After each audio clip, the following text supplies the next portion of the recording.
This podcast was produced by OAR FM Dunedin with support from New Zealand On the Air.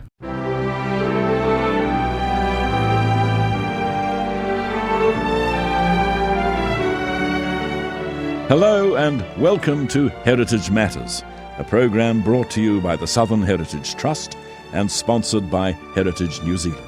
I'm Dougal Stevenson. In this program, Bill Southworth looks at the country's first big strike. Gregor Campbell tells us about 2 fatalities on Dunedin's early cable cars, and Judy Southworth reports on the anniversary of a venerable private lending library. In central Otago, there are many small streams called burns, a name brought from Scotland. One of them, near Naseby, called the Hogburn, was the name given to a large area of valuable gold diggings, and it became the site for the country's first major industrial dispute. This report from Bill Southworth. In late 1869, if you visited the Mount Ida area near Naseby, which was generally called the Hogburn, you might have been greeted by the sound of water from big high-pressure hoses washing away at the banks and cliffs, exposing any gold that might be there. Other miners would be working away at the ground level, sluicing, operating cradles where they washed away dirt to expose the gold. The water was carried to these diggings by what were called races. These were either wooden chutes or canals cut into the ground to bring the water from the dam reservoirs built on local streams, and there were miles and miles of chutes and canals. One race was from Little Kyburn, which was 11 miles away.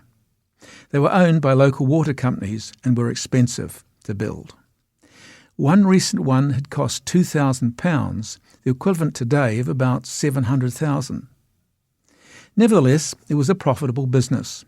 Some shares in the water companies bought for £30 in 1863 were now being sold for £300. Because the companies had an effective monopoly on the water supplies, they could charge pretty much what they liked. The miners were being fleeced, £2, 10 shillings per head for 8 hours of running water. The mining population itself was estimated at 450 Europeans and 200 Chinese, and there were 300 claims operating. The miners' weekly wages averaged from £3 to £3 10 shillings. The cost of water cut heavily into mining profits, and something had to give. As the recently established newspaper, the Mount Ida Chronicle, reported, There has been for some weeks past a feeling of uneasiness and discontent in the minds of the miners in this district, in consequence of the high price at present charged by the water companies for water.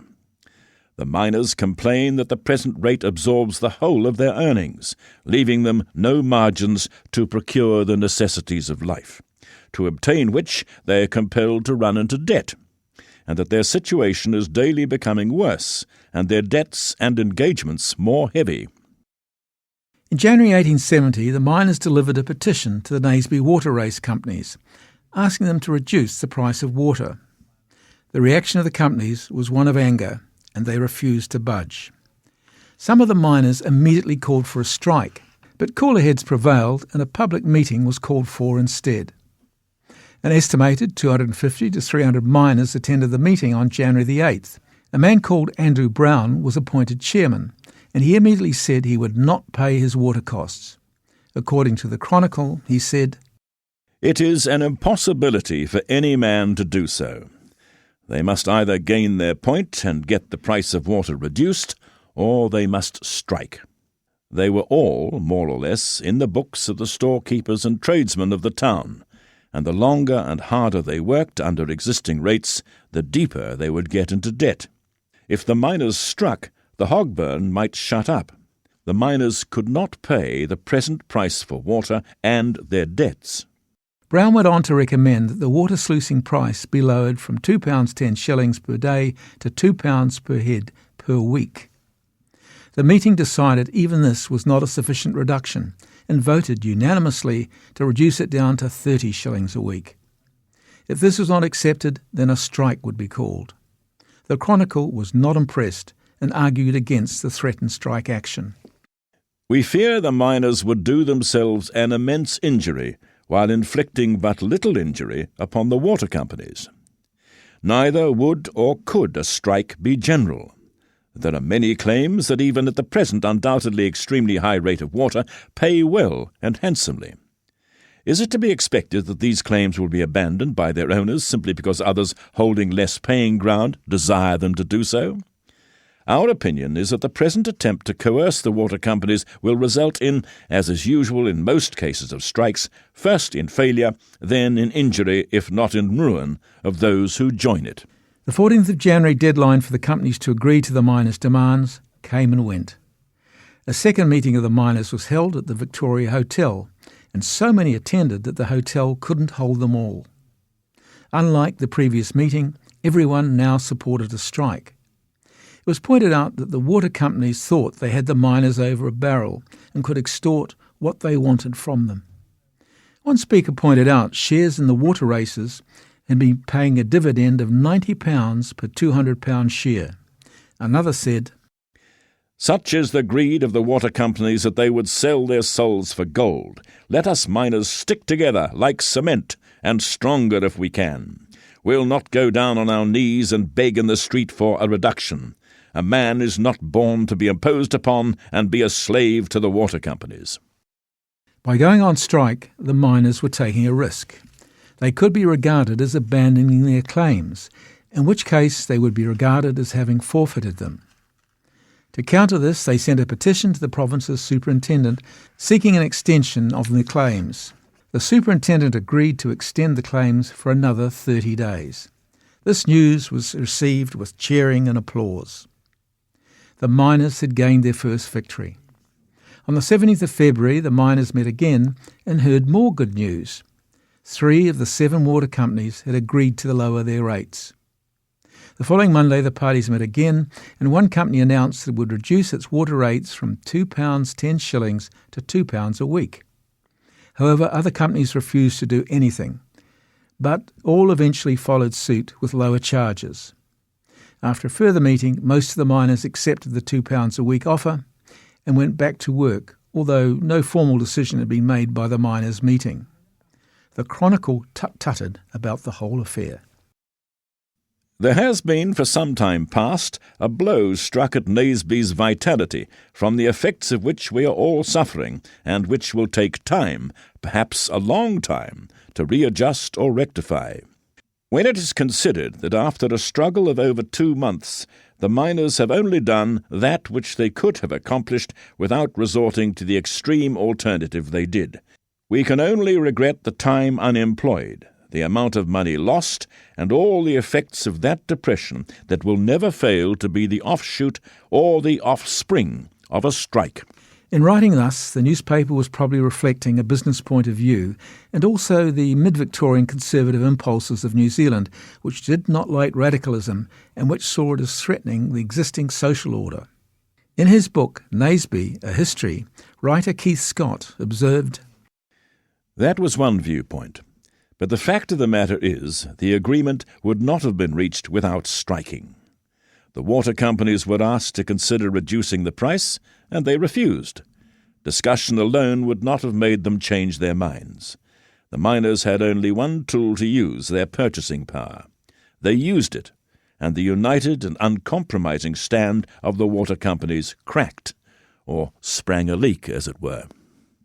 The strike has long been forgotten, but it's an interesting forerunner of New Zealand's labour history. There had been minor labour agitation before, but nothing on this scale. It was the first major industrial action where a large group of workers banded together to overcome an economic injustice, and had been victorious at the end of the day. For much of this material, I'm grateful to Keith Scott for his book Naseby, A History. Keith is a former contributor to this program. This is Bill Southworth reporting for Heritage Matters.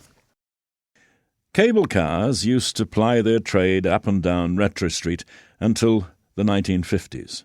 They were considered a marvel, partly because they were also able to go round a corner.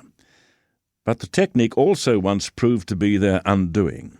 This report from Gregor Campbell. The Roslyn cable car operating on Rattray Street was a technological marvel to the people of Dunedin. In 1881, it was the first cable car to take a corner. thanks to the innovation of placing pulleys under street level to ease the cable around in its trench. 3 months after it opened, disaster struck, as reported by the Bruce Herald of Milton. Unfortunately, however, on Saturday night it appears that at the moment when the brake should have been applied, it was screwed the wrong way and the carriage became unmanageable. Control of the carriage was lost at the points near the corner of Smith Street. In a moment it could be heard, with a whirring, bumping motion, tearing along the rails down Rattray Street. People hearing the noise knew at once that an accident of some sort was occurring and gathered up speedily in Rattray Street. Those in the carriage soon realised the seriousness of their danger, and some of them jumped out and were badly hurt. The carriage shot down Rattray Street with fearful velocity. The gripper cut through 5 feet of a surface of 4-inch planks, and the carriage then slewed around and was thrown on its side with great force. Nearly the whole of the glass was smashed, and the occupants were cut, bruised, covered with blood, and many of them rendered insensible by the force of the concussion. But in general, those who jumped out received the worst injuries. The sufferers were at once taken to the Shamrock and Crown hotels. Surgical assistance was summoned, and soon Doctors Burrows, Brown, Ferguson, Desouche, Murphy and MacDonald were in attendance. Thomas Garrett, saddler, picked up in a dying state, being terribly injured about the head and not expected to survive. His case was given up as utterly hopeless on Saturday night, but the medical gentleman attending him thinks there is some faint hopes of his recovery. He continues insensible up to Sunday night, and the full extent of his injuries are not known. Garrett died about 2 weeks later. The inquest into his death delivered a verdict of manslaughter against the gripman, but the charge was dismissed in court. Nearly 20 years later, history repeated itself with another runaway car and another fatality. A cable car descending from the old end of the line on Ross Street ran away. Mr. Ralph Ewing described the event from his perspective. At the old shed, driver McIntosh took charge of our car and, as is customary, when all was ready for resuming the journey, another of the company's employees came aboard with a long iron hook for the purpose of giving the rope to the driver. McIntosh said to the other man, "I heard him distinctly, 'I'll stop on the brow of the hill a little farther down and take the rope from you then.' So we started, the other man still on the car with the iron hook in his hand. McIntosh ought never to have started before he had gripped the rope, and I believe this is one of the most particular orders issued by the company to their drivers.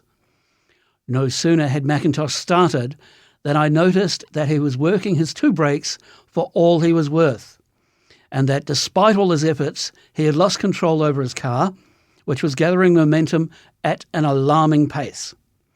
I saw now that an accident was inevitable, and at once made my mind to stick to the car come what might. I saw the little fellow at the back jump off just as we entered the cutting, and I heard both the driver and the other man shout out and warn the other passengers not to jump. So quickly had we gathered way that we seemed to pass Rattray Street like a streak of lightning. The marvel to me is how the car kept to the rails there or at the curve opposite the cathedral, which we passed at a desperate rate. The Chinaman is said to have jumped off at the cathedral corner, but I did not see him do so. My thoughts were intent on keeping my own position, and I looked straight ahead, keeping a tight grip with both hands on the iron bars near me. Otherwise, I must have been thrown off the car, which meant instantaneous death to me, as it did to the unfortunate Chinaman. From the manner in which the car tore down Rattray Street, I thought we should have gone to the bottom, but that did not happen. The car came to a standstill at points just below the Shamrock Hotel, where it overturned on its broadside. I was the only person inside, and I was miraculously thrown clear of all the gear. The man who had offered to give the rope to the driver when we started was inside alongside of me, with the car lying on top of him and calling out piteously for assistance. He was pinioned by the legs. My own escape was extraordinary. When picked up, I was covered with mud and dirt, but except a knock on the back and a general shaking, I do not know if I am much the worse or not. I was taken into Laidlaw and Gray's, where I received immediate attention, for which I am truly grateful, and I was afterwards examined at Mr. Marshall's chemist shop by Dr. Stevenson, who reported that I had received a considerable shock to my nervous system and that I had a large swelling on my back.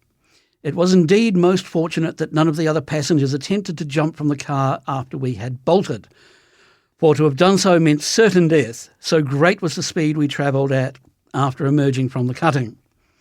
I have no hesitation whatever in saying that the accident was wholly and solely due to the failure of the driver to secure the rope before starting, an act of negligence in ordinary circumstances, as I have already said, but doubly so considering the slippery state of the rails this morning. James O'Malley, a Roman Catholic priest residing at the Bishop's Palace, said that he was walking up and down the porch of the cathedral on Saturday morning when his attention was attracted by what seemed to be the unusual noise of the car. He looked in front of the cathedral and saw the deceased moving rapidly headlong on the ground, partly on his knees and feet, in the direction of the girls' high school. He had the appearance of being propelled with considerable force. His head struck the enclosure at the girls' high school. His body, on striking the fence, rebounded about a yard and rolled down the hill about 2 yards. The body finally lay supine and somewhat contracted. Blood was rushing rapidly and in a large quantity from his mouth. He was lifted up by a woman. The car was going very rapidly and he was unable to distinguish anyone on it. He had left the car when the witness saw him so that he could not say whether he jumped off or was thrown off. In his opinion, he left the car before it came to the curve. The resulting inquest found that the car was unable to pick up the cable, which would have regulated its downhill speed, and that the brakes were ineffective, but no one was to blame. Kin Hay was the Chinaman mentioned.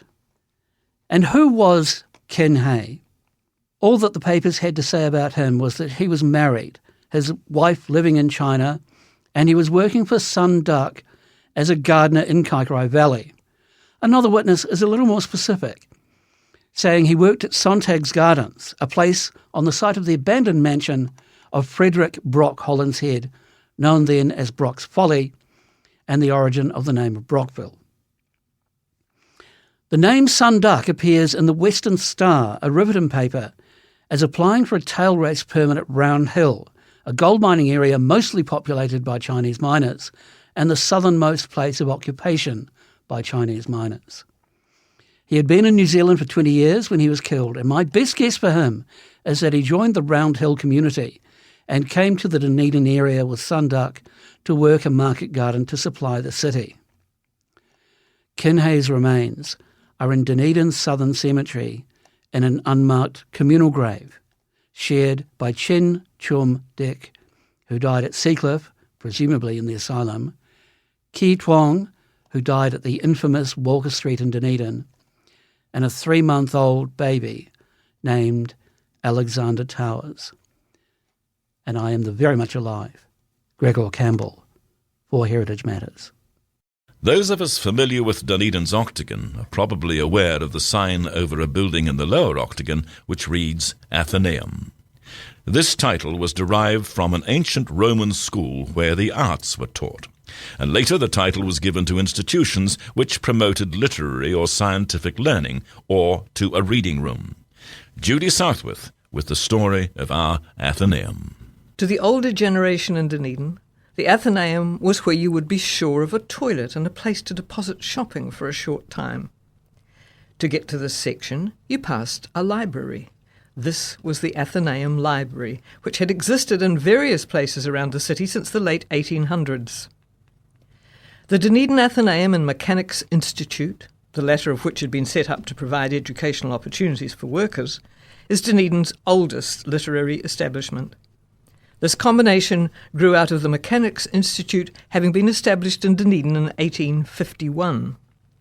the desire for self-improvement for adults wasn't as popular as expected, so they combined 8 years later in 1859 to broaden the appeal.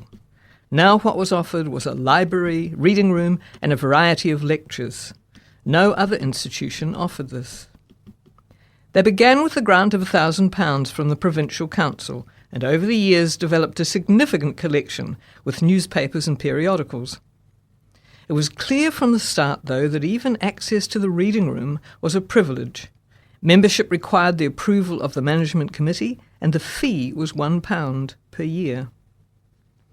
The Otago Provincial Council set aside reserve land for several such institutes in the south: Oamaru in 65, Lawrence in 1870, Hampton and Invercargill in 1871, Cromwell and Riverton in 1873, Roslyn in 1874, Arrowtown in 1875, and Port Chalmers and Wakawaiti in 1877. The initial building was on Lower Rattray Street. It was thought an odd building with its square shape and central chimney. It was in high demand, however, as it was one of the few public buildings in the town.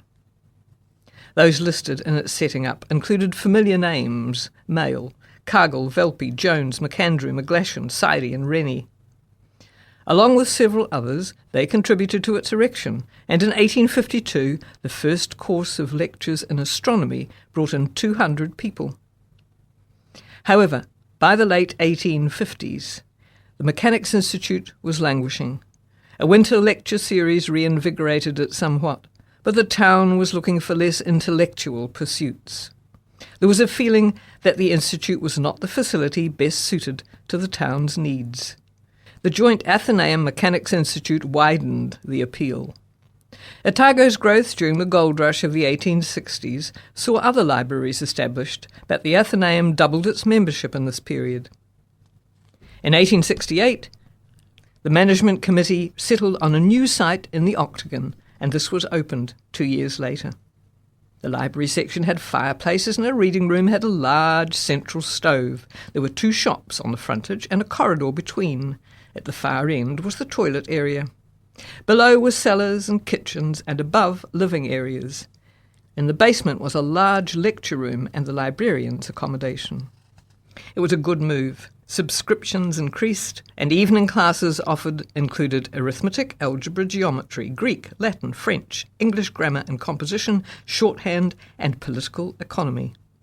By now, there were 740 members. From time to time, objections to various books were made. All Quiet on the Western Front, the classic novel of the First World War, had been banned by the Auckland Public Library because of its crudeness. 2 copies were available at the Dunedin Athenaeum, and such was the demand that 6 more were ordered. Before libraries were established in country towns, the Athenaeum members were charged only a quarter of the usual rates by the Railways Department for delivering books. Even by 1930, 60 parcels of books were sent out each month to country members. By the late 1870s, displays were also mounted. These included museum glass cases, the design for the new university, Burton Brothers photographs, watercolour sketches, glassware and pottery. In 1879, fire swept through the building, destroying much of the material and causing the library to move into temporary premises at the South Australia Hotel nearby. The New Zealand Insurance Company payout helped rebuild the collection. There were calls to make the Athenaeum Library a free public library funded by the Dunedin City Council, but in 1909 the Dunedin Public Library was opened, funded by the council. Historian Mary Ronnie says that the Athenaeum was steadily losing status as a serious library. During the First World War, the Athenaeum sent books to the New Zealand troops in Samoa, and soldiers in uniform were given free use of the library for 1 month. The war had affected the supply of books, and 2 shipments of books were sunk. The Athenaeum had survived wars and the Depression, but there were hard times ahead. The winter lectures had ceased, and the education work done by the mechanics part of the institute was now questioned. In 1965, the committee confirmed that the library would have to close. This was avoided when unused parts of the building were let and a large rates refund given. From the 1980s, interest grew in obtaining the building for development. and by 1990 the membership was below 100 and only the let spaces kept it afloat. In 2003, they rejected an offer of demolition from the Dunedin City Council, who came back to them in 2007 with an offer of $1.3 million and an 8-year rent holiday. They accepted. They made donations to several welfare agencies and were registered as a charity.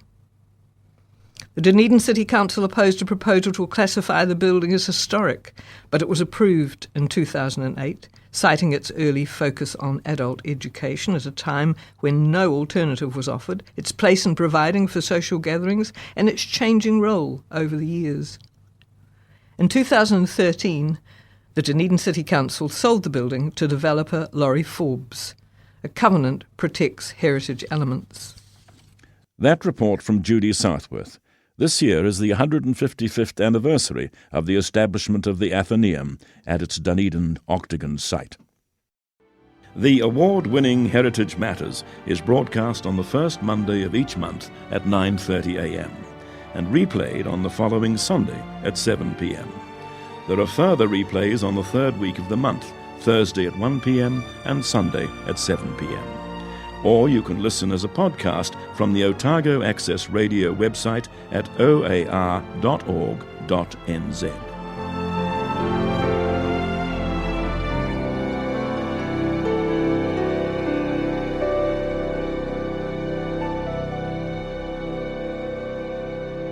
As Aotearoa New Zealand's national heritage agency, Heritage New Zealand Pohere Taonga is proud to sponsor Heritage Matters. Celebrate our heritage by becoming a member to visit more than 20 heritage places we care for across the motu for free. You'll receive a subscription to our award-winning magazine, exclusive member events, and free or discounted admission to over 1,000 international heritage places.